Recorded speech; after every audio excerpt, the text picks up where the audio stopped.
Hi everyone, welcome to the Digital Supply Chain Podcast. My name is Tom Raftery, and with me on the show today, I have my special guest, Matthew. Matthew, welcome to the podcast. Would you like to introduce yourself? Sure, thanks very much, Tom. I'm Matthew Bardell, the Managing Director of nVentic. Okay, and what's nVentic? nVentic is a specialist inventory optimization company. Our background is in management consulting, but we have advanced analytical software, and we're actually on the verge of launching some of that in a software as a service format, probably early next year. Okay, cool. And why?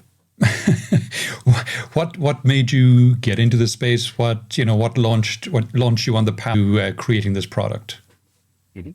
Well, nVentic is the brainchild of Dan Wheel, the founder of nVentic, and I've been working with Dan for about 6 years now. And his perception really is that inventory optimization is a significantly untapped resource in the business world.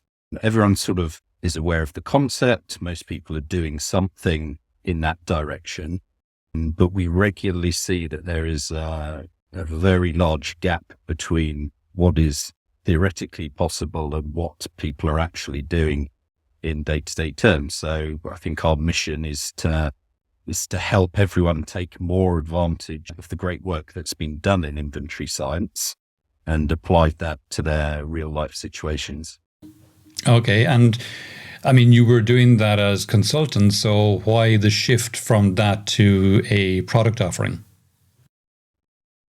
Well, two reasons. I mean, first of all, the reason for setting out on our own is that our perception was that most management consultants had limited ability themselves when it came to, if you like, the more scientific approaches to inventory optimization. I mean, there's plenty of good, simple approaches. Look at what you've got, try and order a bit less.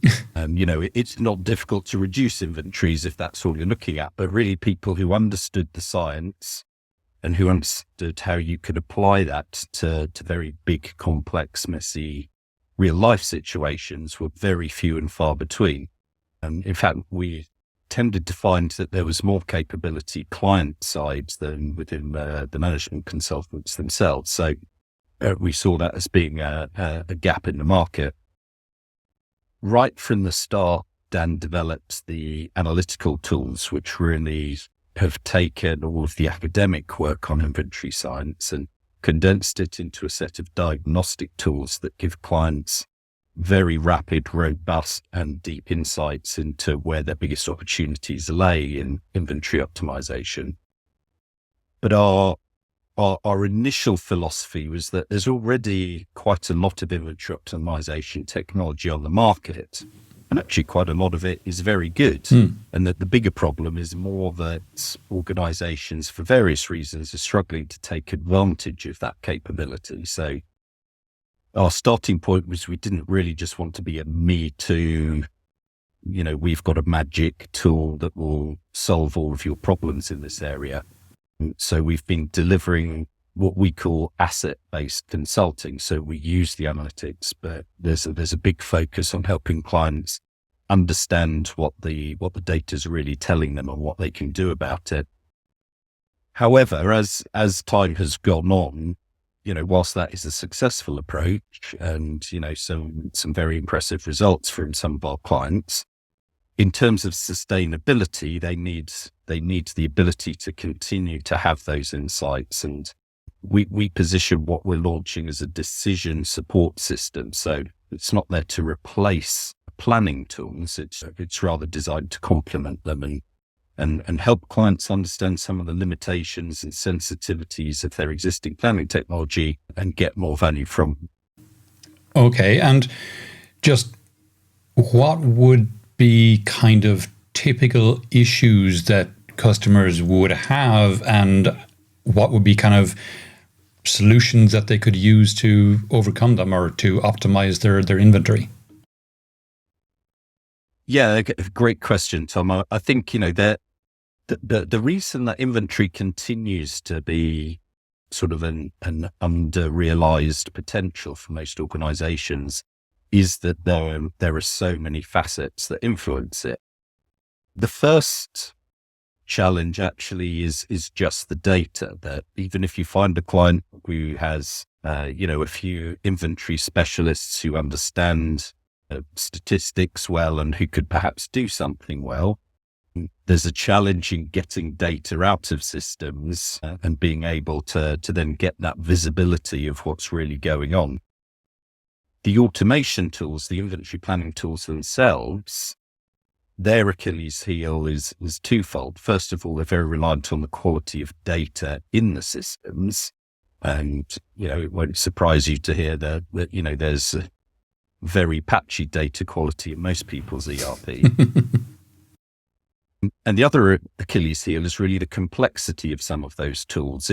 If for instance, if your tool is asking you to set a service level and it's asking you to choose between, for instance, fill rate and cycle service level, then by the time you're down at the individual planners, they frequently don't have the knowledge to even understand what difference that makes. So you can get wildly mistaken, parameter setting.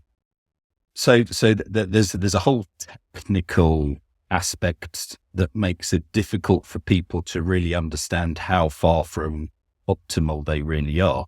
And that's where we've developed our technology. But over and above that, there are many human challenges because, within most organizations, there's a natural tension between sales and operations where, sales, really don't want to run out of inventory. Sure. They have a hard enough life trying to develop sales already without then worrying, well, if we've got a willing buyer, then we can't ship. And operations who perhaps look at some of the forecasts, they know that there's significant forecast bias in there, but then there's a political thing of, well, if I've got enough to cover forecast and we've got too much, that's not my fault, that's the forecast's fault. Whereas if I sort of stick to my convictions that we're never going to need that much and we run short, then that's my fault. So, that's a simplification, but it's also a very real problem that most supply chain people are very familiar with. And, having an excellent and robust data-driven base influence some of those conversations is very useful, but it's still just the start. You have to have organizations that are willing to embrace change and who, ideally understand that inventory isn't a simple either or equation. Normally the companies with the biggest excesses are also the companies with the biggest shortages or the most shortages. And that seems counterintuitive, but the more you work in the area, you understand that all of the time spent producing the wrong thing is wasted time that could have been spent producing the right thing. So it's not about, well, we need a lot and then we'll be fine, or if we start reducing, then we'll run out. It's no, we need to understand the demand patterns. We need to understand the variability. We need to understand the quality of our forecasts.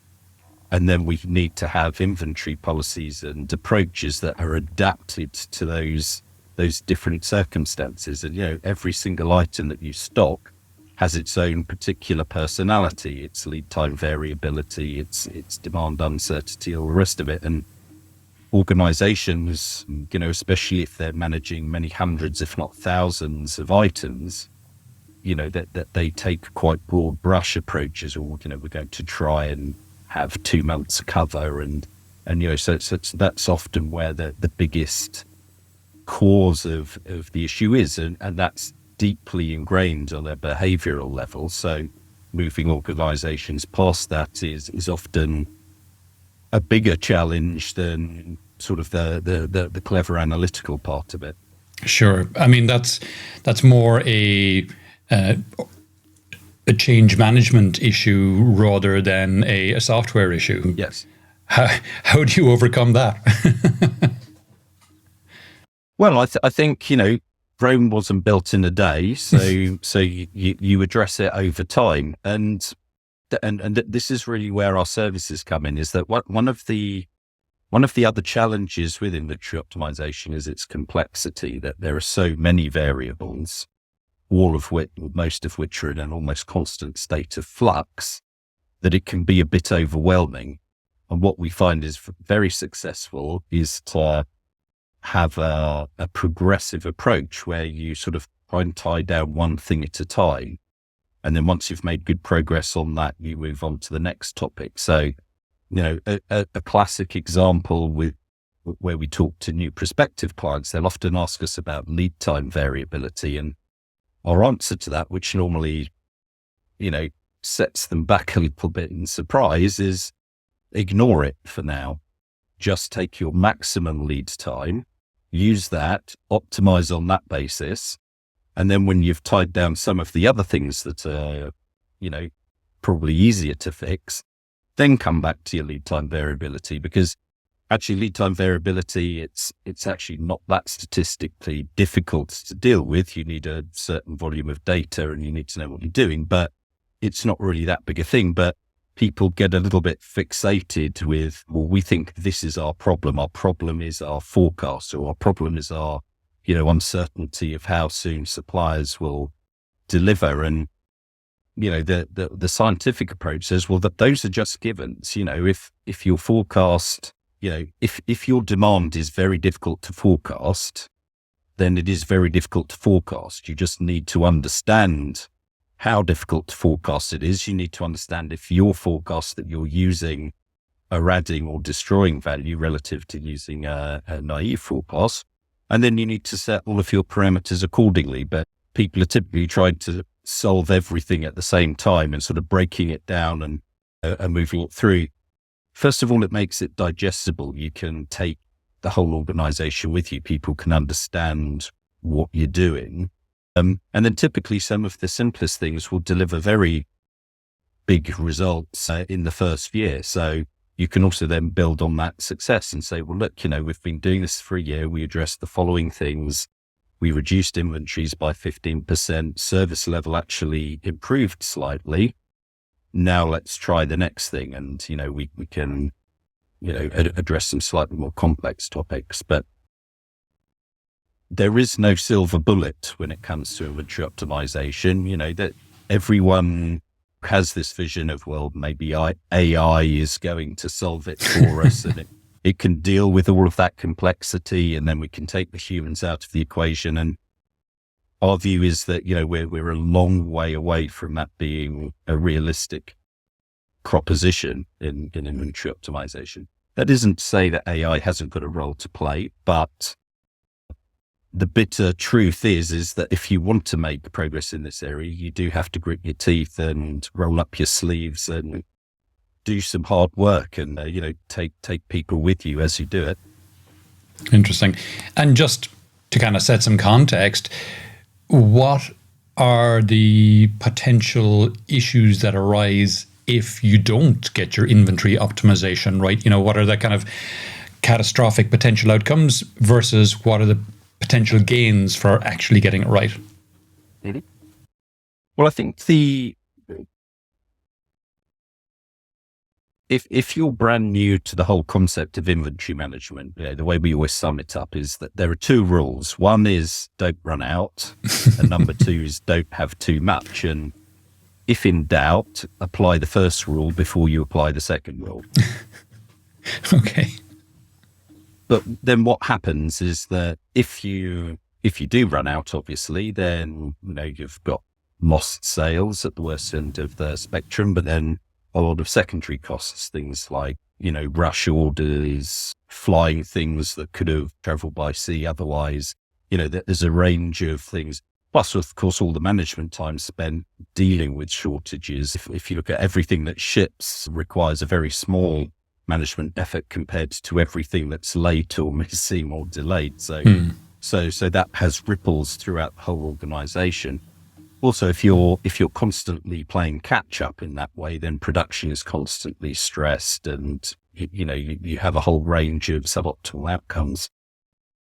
At the other end of the spectrum, where excesses rapidly lead to obsolescence. With COVID, everyone, supply chains were facing often impossible situations, and no one was doing a bad job, but nevertheless, lots of organizations have ended up with a lot of obsolete stock that then goes into landfill. Not all of it goes into landfill, of course, but a lot of it does. So that's both money that you're wasting, and it's, it has an environmental impact that organizations are more and more aware of these days. That if you think about the classic power struggle being between sales, who want plenty of inventory, and operations who want to run a bit leaner, then maybe the new entrant in that discussion is the sustainability people who are looking at not just, how much CO2 are we producing, how are we dealing with any hazardous materials we have to dispose of, how are we using water, all of those things, but also, well, hold it, why do we consistently produce more than we need? Now, this can vary a lot by industry. If, one of the worst offenders is probably apparel, where it's a very difficult thing guessing what's going to be fashionable, what's not going to be fashionable. Sure. And then a huge amount ends up being destroyed. And, again, it's not because anyone in that industry is doing a bad job or doesn't understand this. It's just, well, if we don't have the fashionable things that people want on the shelves at the right time, then we lose market share quite fast. So, there's a lot of quite obvious downsides to getting it wrong. I mean, so much so that we sometimes wonder, well, why don't organizations put more emphasis on inventory optimization? Because finding that right balance is so obviously attractive, for financial sustainability and just calmness of operation reasons. But perhaps part of it is just the difficulty that people have tried, and they run up against some of the barriers that we've been discussing earlier. And, once bitten, twice shy. You can put a lot of effort into something. Maybe you see a short-term gain, but then, 6 to 12 months later, the same problems come back again. So it's not an easy nut to crack. Sure. And you mentioned AI, and you said that AI does have a part to play. What part does it have to play? Where does AI fit into the inventory optimization scene? Well, as with any discussion of AI, it's always helpful to say, well, what do we mean by AI? Because, too often you see, especially in sort of sales and marketing messages, we use AI to, insert whatever it is that you're selling. And you say, well, okay, fine, but what do you mean by that? And actually in our area, a lot of what we do is using well-documented scientific principles that we have turned into algorithms. So we don't describe that as AI because we've taken an equation, we've built it into a set of routines that will apply that to large data sets. And the benefit of that, compared to, let's call it an AI approach or an AI black box, is that you can explain to people exactly what's going on. This is what the calculation is doing. This is what it's looking for. This is, you can go and look it up. You can read it for yourself, and that's what we can do. However, there are certain situations where, perhaps you haven't got enough data points. If you need to do things like bootstrapping or hill climbing, where you use more advanced techniques that are currently described as AI. And, again, AI is a bit of a moving definition, isn't it? I can't remember who the quote's from, but they said, AI is always what we use to describe what we can't yet do ourselves. But regardless of that, if we broaden our understanding AI to include sort of everything that's now possible with Industry 4.0, I think our point is that it's very good at doing things that humans find difficult. So applying quite advanced statistical approaches, for example, without making errors, without getting tired, processing huge volumes in very quick periods of time. So, it would be mad to not want to take as much advantage of that as possible. That's really at the heart of our whole approach. But at the same time, there are two key things for success, and both involve humans. First of all is that at the end of the day, inventory optimization is going to feed through to your planning process. There are people whose job it is to ensure that stuff is moving, that you're getting the supplies that you need, that you have the products that you need to ship. Now, for a human to trust an AI or a piece of technology, they need to trust it. They need to say, well, okay, I understand enough about how it works. I need to know that it will perform reliably and predictably in a range of circumstances for me to even use it. Right. And the fact that we're not necessarily there yet is shown by the fact that time and time again, you see people who are, they're licensing quite advanced optimization technology and they're not using it. We often have that conversation. People say, oh, yes, we have technology. It can do optimization. And we say, yeah, but you're not using it, are you? They say, well, how did you know that? And I said, well, because everyone's the same. But even within ERPs themselves, SAP has some quite advanced optimization capability. But in our experience, people are rarely using it. And the reason is that it gives them a multitude of choices. They select the one or two that they actually kind of understand how it works, and they work with them. And if they can't make it work with them, they go back to their spreadsheets, they work it out for themselves, and then they feed that data back into SAP or whatever other tools that they're using. So you're saying, well, okay, that you're not taking advantage of what the tools can give you here because you don't have that human trust. So that's sort of one key issue that's holding it back. The other thing is that, that the best technology in the world is highly reliant on what data it has available to it. Of course. And that's where humans are very good. Humans know things that your data sets don't necessarily. And, again, one of the big things holding inventory optimization back at the moment is often the humans don't even know which data their tools are using to make the recommendations that they are. So, we see it as a complement. The technology and AI and everything that's coming with it should, and I'm sure will, help humans to do their jobs better. It's not going to replace them. It's going to massively enhance them. Yeah, no, absolutely. You have some very cool testimonials on your website. Can you talk to me about some customer success stories you've had and some successes you've had maybe in inventory reduction or, similar metrics that you might be able to pull out? Sure. When a new client comes to us, they normally have one of two problems and sometimes even both. Normally either they've got too much inventory and they want to reduce it, but without sacrificing service level. Or conversely, they're facing shortages and they want to, fix that. Yeah. But one of the testimonials on our website was from a tool manufacturer, and they were actually suffering with both. They're saying, we're struggling to get beyond about 85% fill rate.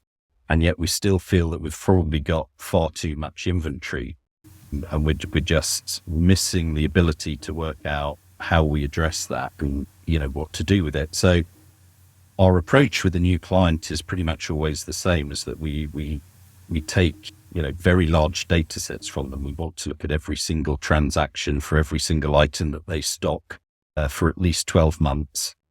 And then we apply all of our algorithms to that. And what we're doing is we're measuring what they have item by item with what they should have item by item. And along the way, calculating some key planning parameters like safety stock level, order size, that sort of thing. So what that then gives the clients at the end is they get both a high level overview of, well, you've got this much too much stock, and almost invariably clients fall somewhere in the 20 to 50% too much range. Mm-hmm. We've had one client in 10 years of operation who had less than 20%. That's our star pupil. That was an automotive client. And in fact, many clients who have more than a 50% reduction potential. And, coming back to our tool manufacturer here, they had, I can't remember exactly, I think it was about a 40% reduction potential. even whilst increasing their fill rate from 85% to 99%. And it all came down to applying differentiated approach to different items. And so with what we gave them, they were able to say to their planning team, okay, go and look at these items, go and look at this analysis. You can filter it in terms of where are you the shortest, where have you got the biggest excesses, and then you can rebalance. You can increase your inventory levels, maybe review your safety stock policies where you can, and then where we've got too much, you can start draining straight away. So start cancelling or postponing orders. Again, review what parameters we're using for balancing that. And so with that client, it took them 3 months to reduce 10% of their inventory. And then after 6 months, they'd got another 10% out, and their service level was already running up in the high 90s. So once people get that level of information, which they normally, can't produce themselves, or if they can, it's a very long, laborious and error-prone exercise. So the results are very concrete really quite quickly. And then, actually 5 years later, we're still working with that client, and they're applying new things now. And, there's always potential to do more, we find. Cool. And for yourselves, I know you're launching your SaaS product early next year. Where do you see yourselves going after that? If you look out on a kind of 3 to 5 to even 10-year horizon, what are your plans for, as I say often here in the podcast, global domination? Yeah, we are not really a global domination minded organization. Okay. Dan and I do this because we're passionate about it. We enjoy it. And we believe that it adds great value to our clients. We don't really want to grow a breakneck pace such that, the challenge, I've worked in management consulting for a good while, Tom, and I don't know how much exposure to consultants you've had over your career, but, they're normally distributed. You get some very good ones, you get some bad ones, and most people are somewhere in the middle. Yep. But then what we're doing is really at the expertise end of the market. What we want to give to our clients is the feeling of, these guys know more about inventory optimization than anyone that we've got. And that's why we work with Professor David Pike as well. We have that academic sort of check, if you like, that helps us with everything that we do. So in that sense, it's very difficult to imagine massive scaling on the consulting side without losing the quality. So that's not really where our ambitions lay. And that, again, is a reason for going down the software as a service route. Sure. Because that's much more scalable. And what we're really trying to find that sweet spot of something that's detailed and accurate enough to add more value than anything else on the market in terms of technology, but being simple enough for people to use with minimal guidance, if you like. So I think we'll see how it goes with the launch of our first products next year. We already have a pipeline of what comes next, and it increases in complexity as it goes. And I think whilst our initial market was quite broad, anyone in supply chain planning would find value from it. The further down the road, the more specialist we will get in terms of more tools for the specialist data analysts in organizations. Okay. For someone who might just be starting out on the road to inventory optimization, they're, to your point, either having too much inventory or not enough, or both, as you said as well, can happen. What would be first steps to try and rectify the problem or problems? I think the first step that we always advise clients, and this is often counterintuitive to a lot of people, is for a second, stop looking at the future and look at what's already happening. Because this again is one of the key challenges that maybe I passed over earlier, is that planning by definition is a future-looking activity. So you're looking at, well, how much do we think we're going to need? How much have we got? And then we're placing orders accordingly.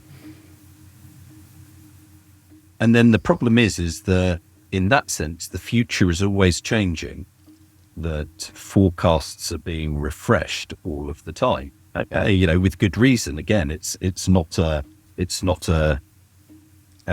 silly way of doing it. It's the right way to do it.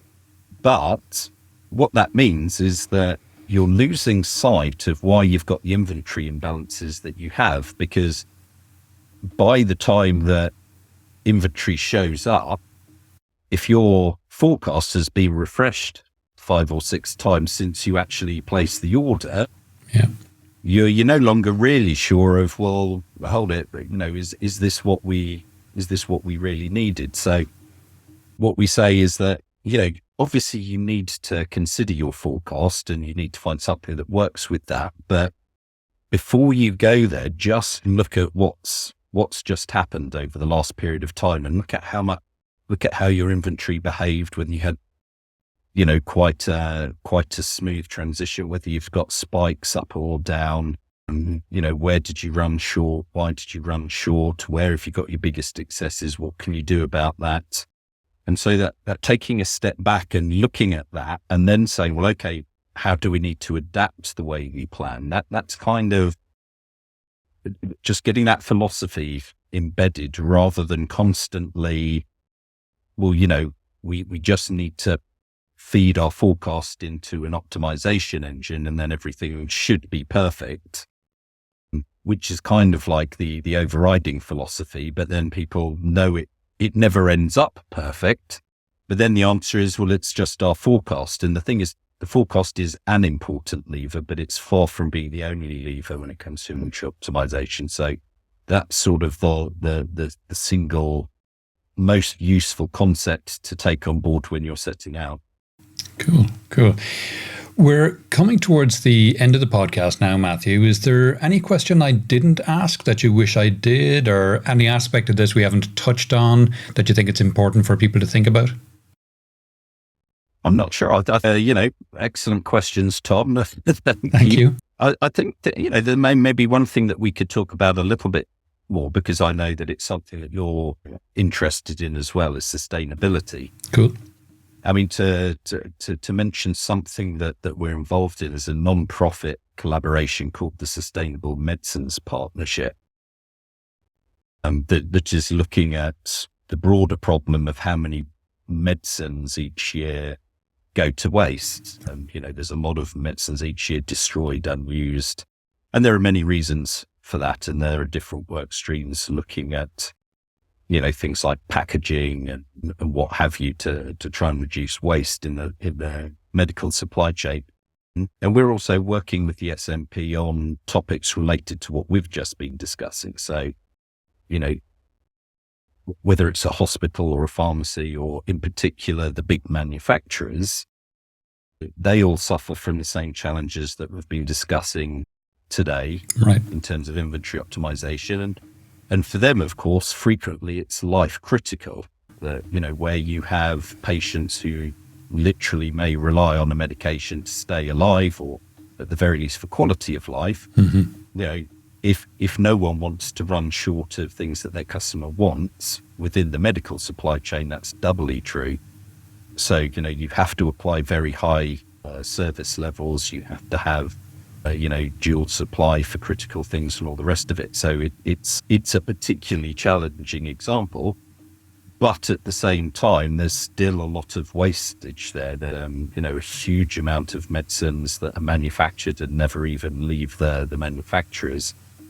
So that's something with the SMP that we're, hoping to try and get some white papers out in the next year that will help people understand, where the improvement can come. Because, what I said before is equally true of medicines. Whilst you don't want to run short of anything, all the time that you spend manufacturing things that people don't end up using is time you could have spent manufacturing something else. So, and again, there's particular challenges in terms of forecasts. medicines work to quite short patent windows, so there's high pressure. You're waiting for regulatory approval. You're going to get it. There's a lot of things that are specific to that industry, like other industries, but the potential for making significant reductions in the amount of medicines that are going into the incinerators is possible. Fascinating. Cool. If people would like to know more, Matthew, about yourself or any of the things we discussed on the podcast today, where would you have me direct them? Well, the simplest place is our website, nVentic.com. There's a profile of Dan and me and Professor Pike on there, and also you can find us on LinkedIn. And always happy to hear from anyone who's just a bit of an inventory geek, to be honest, because I think that there's a lot of people out there who understand what we're trying to do, and they have the same frustrations in terms of, well, how do they get that voice heard and how do they get real change to happen in their broad organization? So always happy to talk to new people about it. Fantastic. Great, Matthew, that's been really interesting. Thanks a million for coming on the podcast today. Thank you for having me, Tom.